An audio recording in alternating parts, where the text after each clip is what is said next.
again, thank you all for joining us for the 3-step sales team supercharge.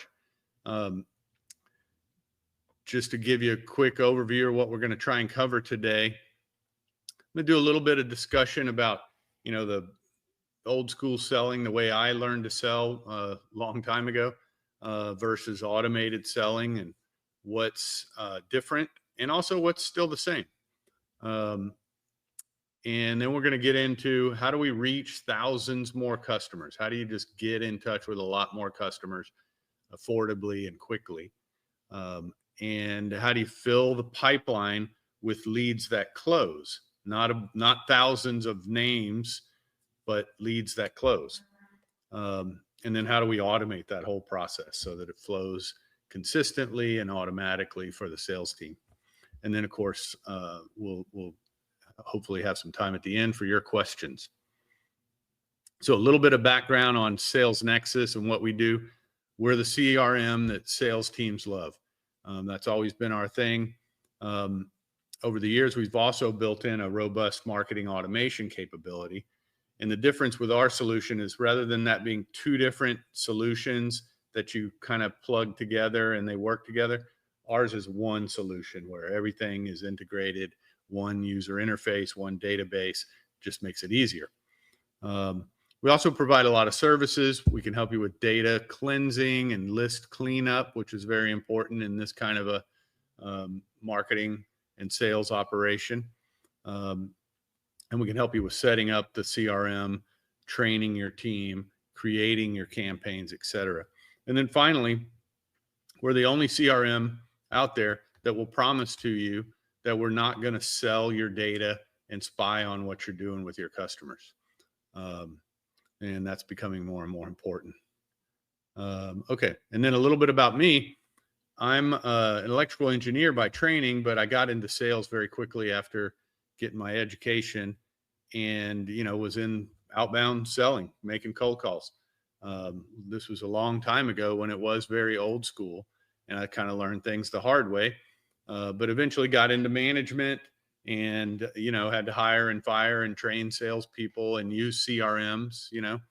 I went through this, this is supposed to say Sandler Sales Institute.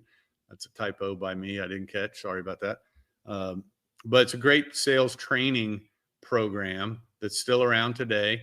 And, we'll talk a little bit more about the principles I learned there. And then as the CEO of SalesNexus, spent some time in Vistage and EOS, which are these, kind of CEO mentoring roundtable sort of things, where again, I got to hear from a lot of other business owners as well as speakers that would come in and speak to our group about, selling techniques, marketing automation, digital marketing, EOS, which is a really neat way, kind of framework for managing a business and tracking and measuring what's going on in your business. And then about 10 years ago, I wrote a book called Inside Out Selling, which is still available on Amazon. So really what we're going to talk about today, I laid out in that book in much more detail, of course. So if what we go over today resonates for you and you want to get deeper into it, then grab yourself a copy of the book on Amazon. Okay, so old school selling, the way it was done for centuries, right, is, salespeople were supposed to be hunters, right? Meaning their job was to go out and find the customers. So that would be doing a lot of research, back in the old days, it might be literally opening up what we used to call the yellow pages, which is a phone book of businesses, and if I sold some kind of equipment to plumbers, I would go to the plumber section and just literally start calling those guys. If in other businesses, maybe you drive around town and you look for buildings that look like, the kind of building that your products and services apply to, right? And you literally walk in and say hello and try to strike up a relationship. Getting referrals, of course, is always important, still important today. But the point is, it was a lot of work. You're spending a lot of time trying to find a qualified customer. And, that's really most of your day. So, what's different now in automated selling is you want to create a process that's feeding leads into the system. So your salespeople are not out there looking for somebody to sell to. They literally have a list of people in front of them all day, every day that are ready. They're pre-qualified. That's where you get the term marketing qualified versus sales qualified. So now your salespeople are spending more time talking to qualified leads. That's really the whole point of the exercise. However, it's relatively difficult to achieve, especially in a smaller team. If you're in a big company and you've got a lot of people and resources where you kind of delegate tasks to different folks, then it's a lot easier that way, because each of the parts of this process we're going to talk about takes some focus, and to try and keep all of that working together can be relatively challenging, especially when the technology is kind of scattered. You got your marketing automations over here in this system, and your salespeople are using this system over here, and how do they talk to each other, and who's moving data back and forth? It gets to be a mess, right? The other thing that's important to know about an automated selling process is it's a multi-touch process. There's no one call closes in this approach, right? Maybe there's some exceptions out there in some certain products and things like that, but they're few and far between. Focusing on a multi-touch approach is really the key. And it's data driven, right? So when you're selling, when you're talking to a customer that's gotten all the way down into your funnel and they're qualified now, you want to have a lot of data about them that helps you know exactly what to offer them and exactly what their problems are, so you can easily fit your solution to their problems. So lots different, but some things have never changed or have not changed, right? Consultative selling still works, meaning you ask a lot of questions. You try to build a relationship with the customer, right? You try to understand their unique needs rather than just selling them your product and its benefits and features, right? That still works every time it's tried. It's really just a human thing, right? You have to build trust. That's almost more important, I think, now, because we're in this automated world where we all get spammed to death all the time. And, people just kind of by default assume you're a scammer, sort of, so you really have to focus on building trust. Asking questions to discover opportunities grows customer value. In other words, it's part of consultative selling. Asking questions helps you understand the customer's needs, which sometimes sort of illuminates a need that they have that you would not have assumed based on the industry they're in or whatever. Now, let me show you guys real quick kind of what I'm talking about. So here's just an example of a customer screen in the SalesNexus CRM, where what we try to teach our customers to do is design this screen so that when they're looking at a customer and, I click right here and dial the phone, I know what to ask them. This is like my sales script. How many positions do you have available? When do you need to fill those positions? But sorry, I should have said, the example I'm using here is I sell, recruiting services. So I'm calling on employers that are hiring, right? So I want to know, okay, they're hiring engineers. Great. They need to have somebody in place by the end of August. Okay. They have more than 5 or more than one location. Is it salaried or hourly? There's other details that you really have to know in that business about every customer to qualify them, right? So what I'm doing here is giving the salesperson a sales script and making it super easy for them to capture the data that's essential in our process with just a click, right? They're not jumping to, I've been on this screen the whole time, right? I haven't jumped around. That's the key, because now the salesperson can easily capture the data. It's not a big blurb of notes that nobody can understand later, right? And all of that data can trigger new processes, right? So let's go back to the slides here. Okay, so now let's get to the fun part. How do we reach thousands more customers, right? That's what everybody wants to know. Well, it's all about creating a lead nurturing process and turning a list of, cold leads into warm leads, right? So you take a very large list, and if you can, it depends on the industry you're in.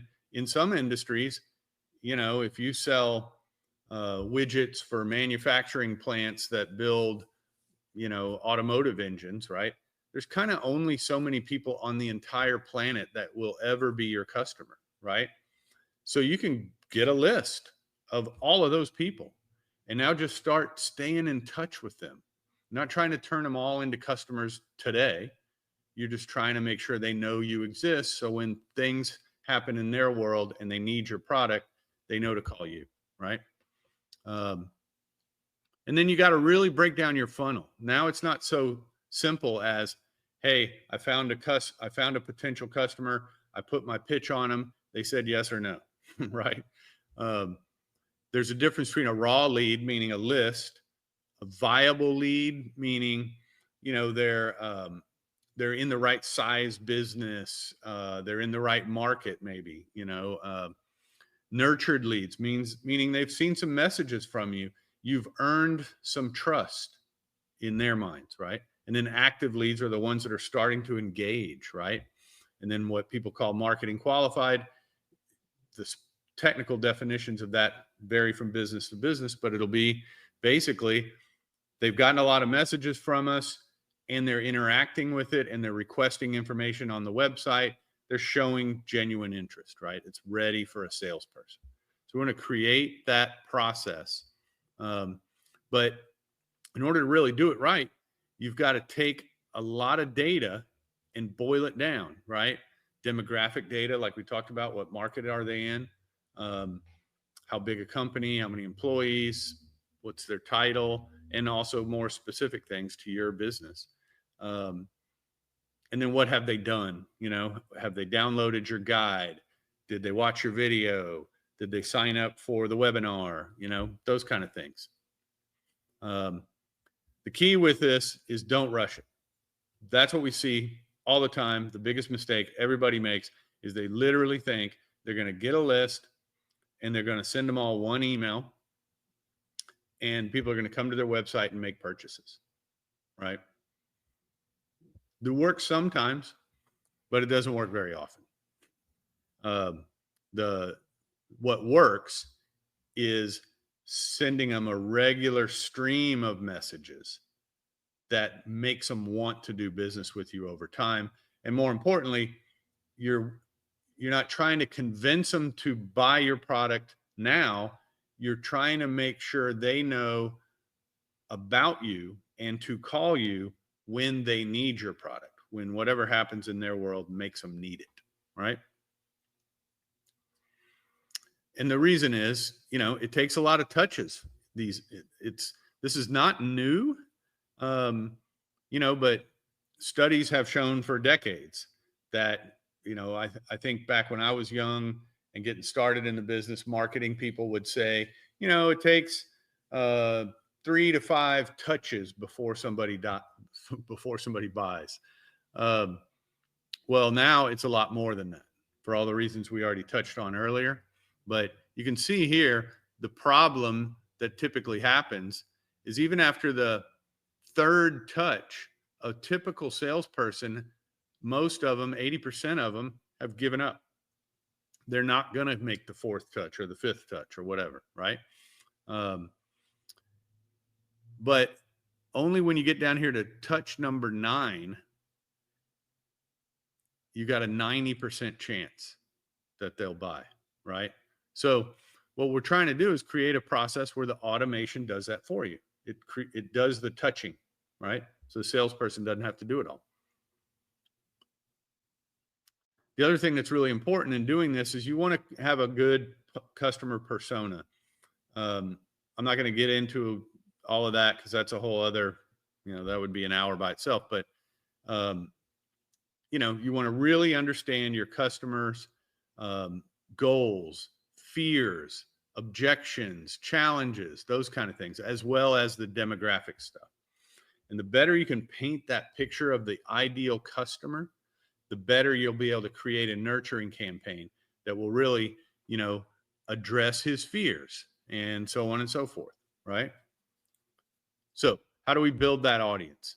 Well, how do we build that list?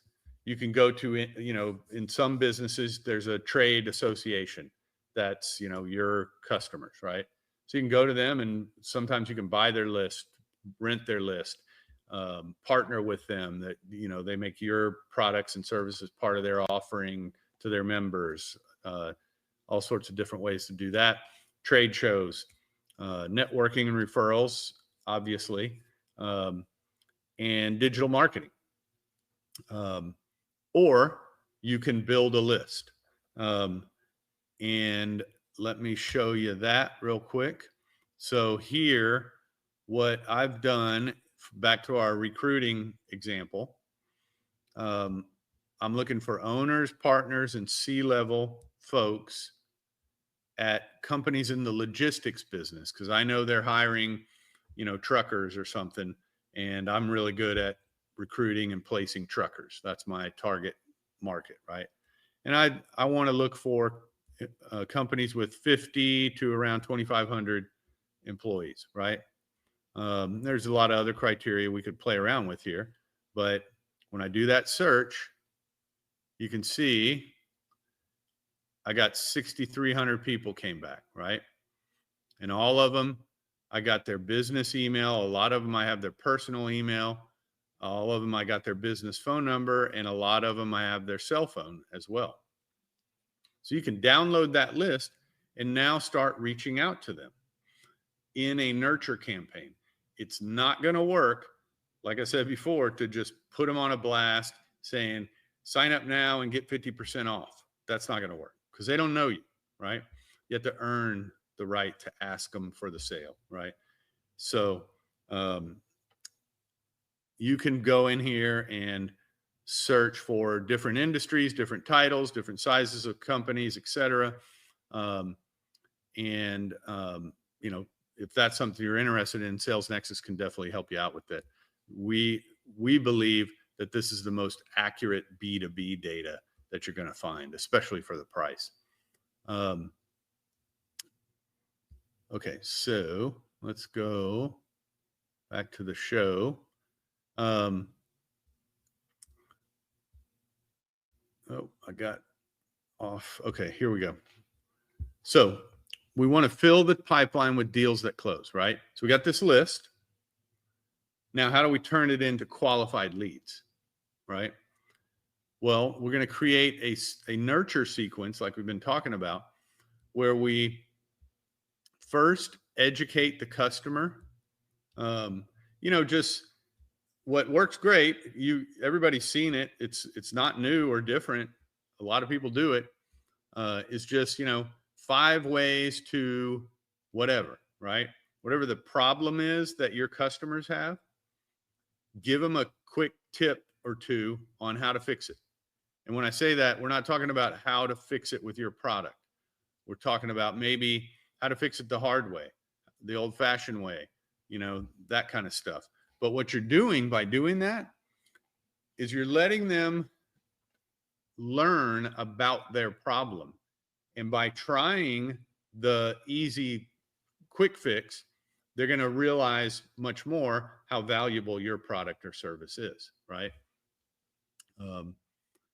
Then we're going to inform them about your product and maybe even other products and how you compare with them, right? And then once they start to engage, meaning they're signing up for webinars or downloading your guides or whatever, that's when we start to sell them and we turn them into customers. But you got to wait, because if you jump too fast, you're just going to scare them off. They're not ready. You haven't built enough trust, right? And they don't know you well enough until they've gotten down here and they've seen several messages from you. That's the bottom line. Been touched a few times. So here's what most people do.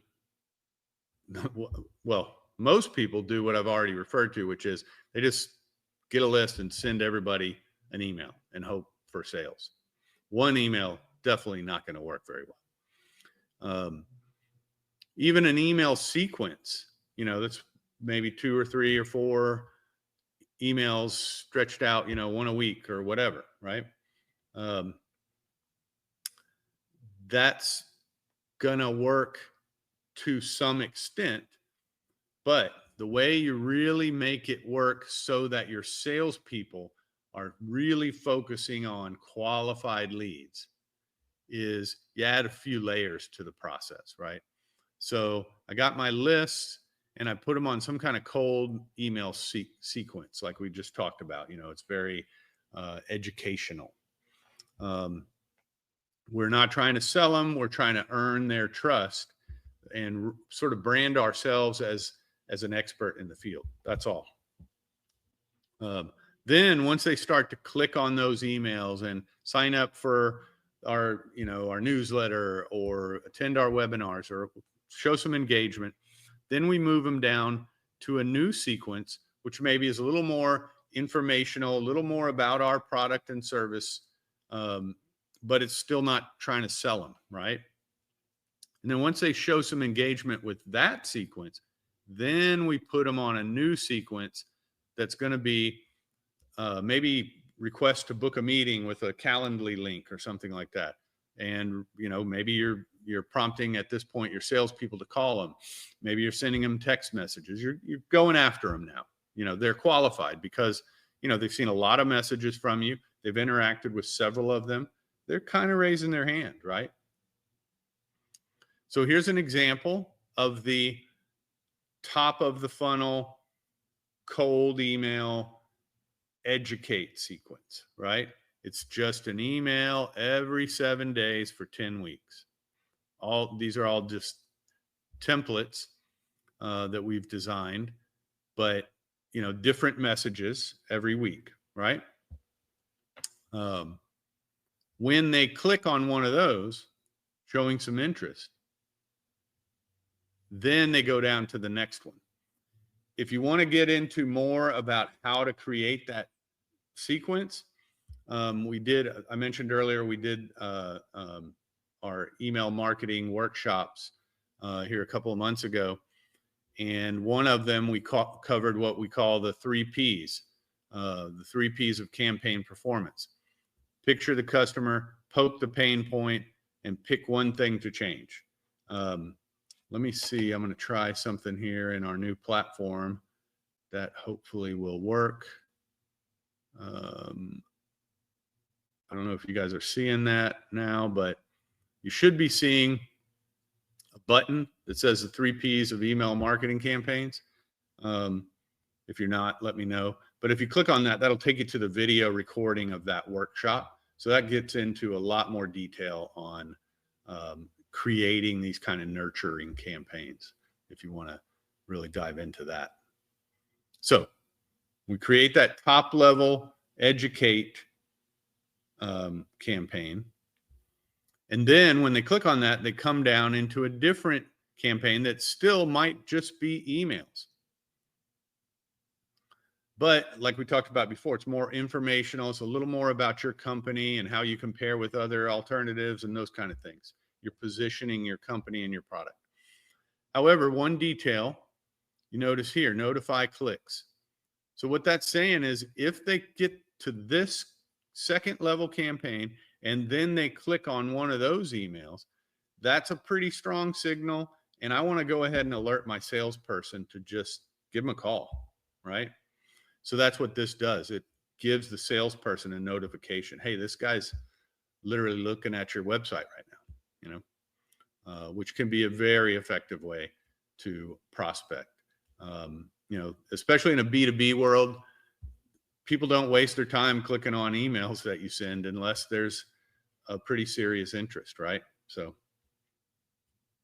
and then when they do, they also drop down to our, sort of engaged campaign, which is, you can see now we're not talking about emails only. It's an email and then a call and then a text message and then an email and a call and a text and an email and whatever you want that sequence to be. But the point being that first email is going to be maybe a, hey, I'd like to set an appointment with you. Click here to, book a convenient time. And then they're going to call them a day or two later, right? And then they're going to text them, or, you set your own sequence. So that's how this works, right? We got our 3 layers. And by the time they get down to this layer, to where we have salespeople literally trying to reach out to them on the phone, we know, they're interested. They know who we are when we call and say, hi, hey, this is, Bob's Recruiting or whatever. They're going to know who that is because they've seen those emails and they've been on my website, right?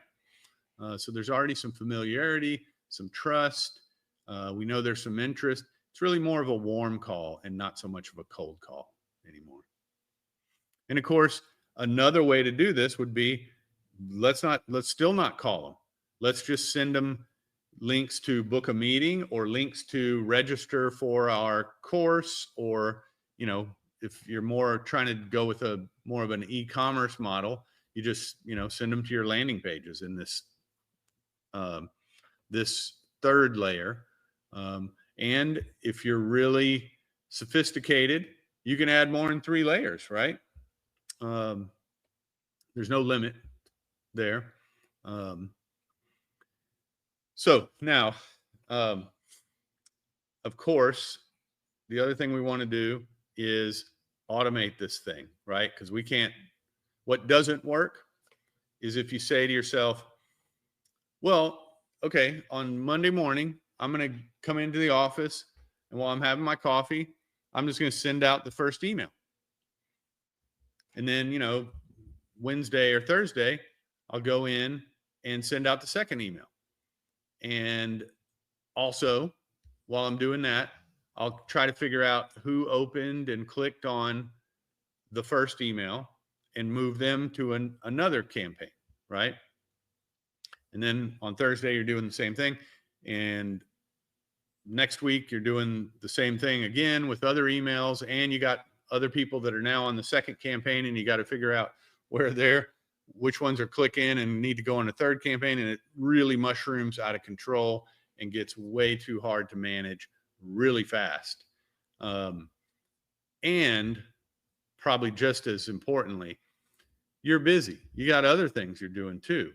And what really will undermine one of these campaigns is if it's inconsistent, right? If you send them a couple of emails and you're starting to get branded in their head, right? And then you get busy and you don't send an email for a couple of weeks. When you send that third one, they don't even remember you for the most part, depends on the company you're with. And, maybe you already got a recognizable brand, but not everybody does, right? So consistency is very important. You can just think about it as, it's a spectrum between hot and cold, right? And the more we touch them, the warmer they're getting.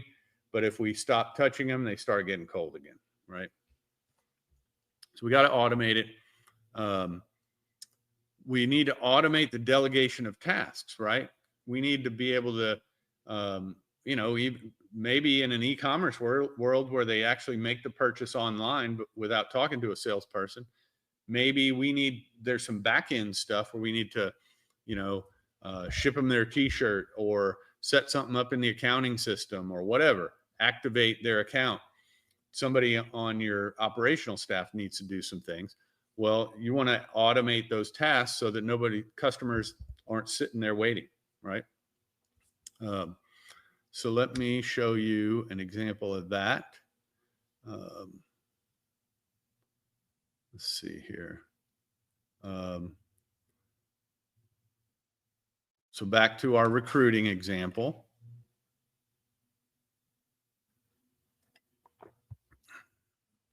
I'm going into my hot opportunity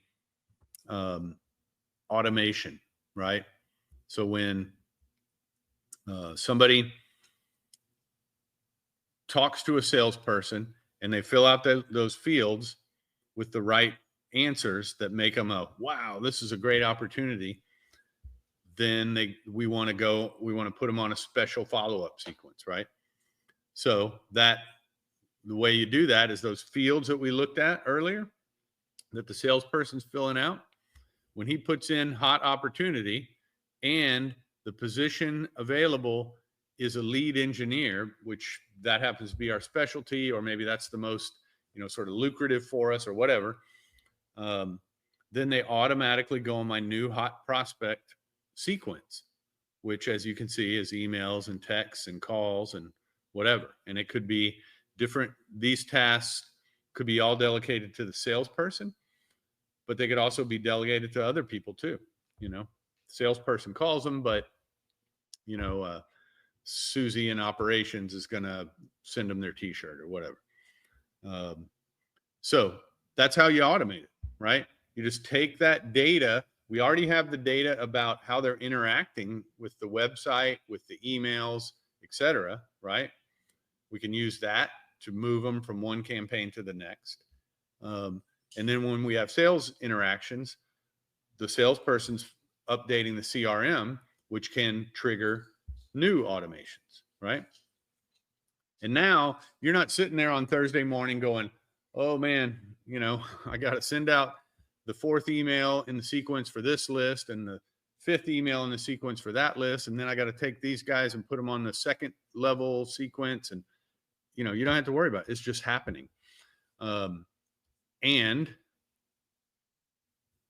what's also happening is every single customer is getting this sequence at their own pace, right? It's not your pace anymore. It's their pace. That works better, right? Because it's more personalized for them. Now, the other thing that's important about automating, especially in a sales team, is we need to measure what's happening in the sales process so that we can manage the salespeople, right? Coach them, etc. So let me go there. I'm going to go to my dashboard here and just give you a quick example. In my view, everybody's dashboard should be a little bit different. What matters to you and your sales process is different from what matters to me and my sales process. But you can see, maybe it's just keeping track of how many calls are getting made every day, right? Or maybe it's, what size of lead are each of my salespeople spending their time on, right? Well, just here I can see real quickly that, in terms of volume of calls, Dawn's kind of killing it, right? Right. She's making a bunch of calls and setting a lot of appointments. But when I look over here, the size of the opportunities that she's focused on are not quite as big as, say, Jane here. Jane's not making quite as many calls, but man, she's killing it in terms of these big, giant opportunities. That's important data to know about, right? Because, maybe depends on, your strategy, of course, but maybe it's better to, instead of having Dawn, burning up the phone lines, making so many calls, maybe she needs to learn a thing or two from Jane about, how to cultivate these bigger accounts, right? But the point being, as long as those salespeople are filling out those fields when they're talking to customers, you can graph and measure everything you want, right? Okay. So that was a lot. Hopefully it's helpful to you guys. Again, if you have questions, I'd love to hear from you. let's kind of dive into, okay, so how do I get started with this, right? You know, what I see working with customers that are trying to do this all day, every day, is that it's really overwhelming. Probably what I just covered makes you go, whoa, how am I going to set all that up, right? So I recommend not trying to build the entire, 3-layer funnel all at once. It's too overwhelming, number one.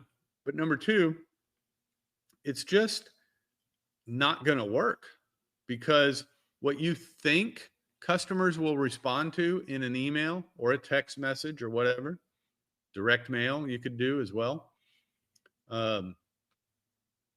What you think they will respond to and what they actually respond to are most of the time two different things, right? That's why I always recommend just start simple. Create a 2 or 3 email sequence.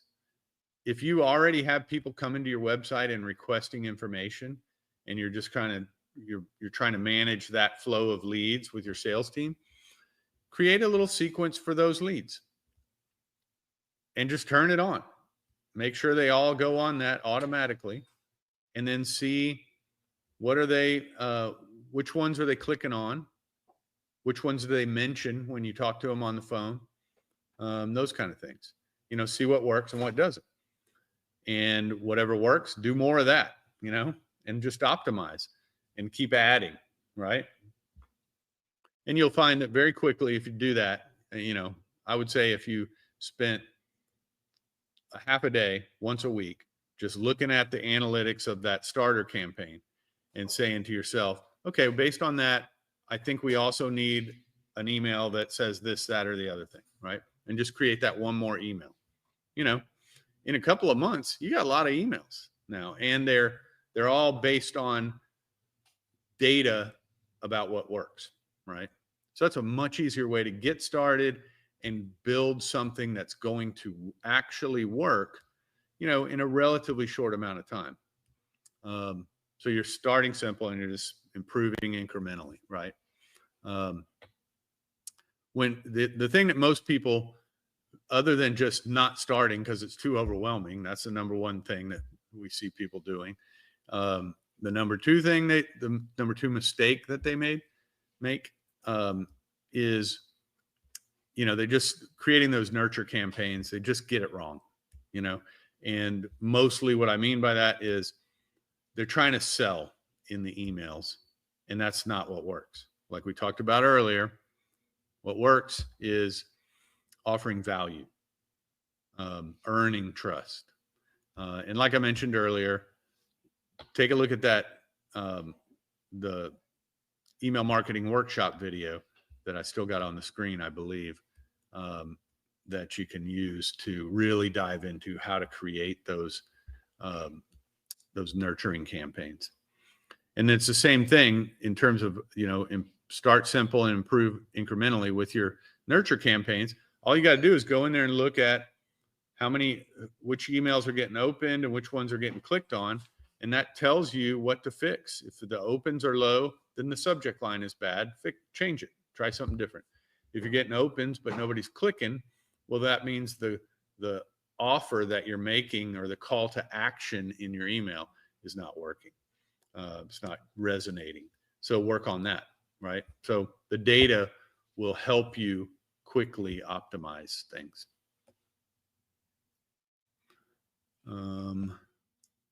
So here's really why to do this. It's just the highest ROI way to boost sales. It's very low risk. You're not going to have to make a huge investment of cash or time, really, especially when you compare it to alternatives, right? So, if you're a small business or a sales manager with, a small sales team, even to create a relatively simple digital marketing campaign to drive leads, you're talking $3,000 to $5,000 a month, really, and that's probably on the low side. Depends on how many leads you need and what audience you're targeting. But somebody's got to spend time setting it up and managing it, and you got to put the budget in there to run the ads, right? So it adds up quickly. You can go to trade shows. That's $5,000 or more per show, right? By the time you travel, you got your booth, all that stuff. It's expensive. Versus, like we were looking at earlier, you can build a list and maybe you spend $4,000 one time and you got 10,000 contacts and maybe that's your entire audience, and you put them on a nurture campaign and slowly but surely they start trickling through your funnel and turning into qualified leads. And what's beautiful about that is you've spent the money one time, but it works forever, right? You don't have to stop emailing them after a month. You just keep emailing them. You want to keep the content fresh, but instead of spending thousands of dollars a month, you're spending a few thousand one time. And now you got this sort of evergreen asset. So let's see. If anybody has any questions, now would be the time to ask. There's my email if you want to reach out. If you're interested in, talking one-on-one and discussing how we could do this kind of thing for your business, feel free to reach out using these links. We can book a quick 30-minute call. And, what I typically try to do in those is just, you tell me what you're doing now, and I'll try to give you a couple of suggestions that's just going to, help you with what you're doing now. Or if you want to see the SalesNexus platform, you can book a demo with this link, and we'll do a screen share and walk through the platform and the capabilities, and also your needs and how the two things can meet.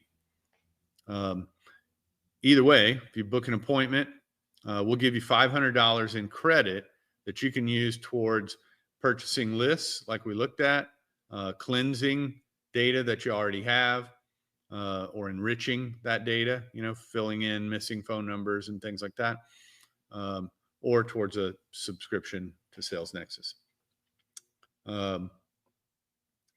Okay, well, no questions. Well, thanks everybody. I appreciate your time and hope you guys have a great weekend. And if we can help you, please let us know. Thanks a lot. Thank you, Craig. It was a nice presentation. We will see that. And thank you. Thank you for your time. Thank you. Appreciate it.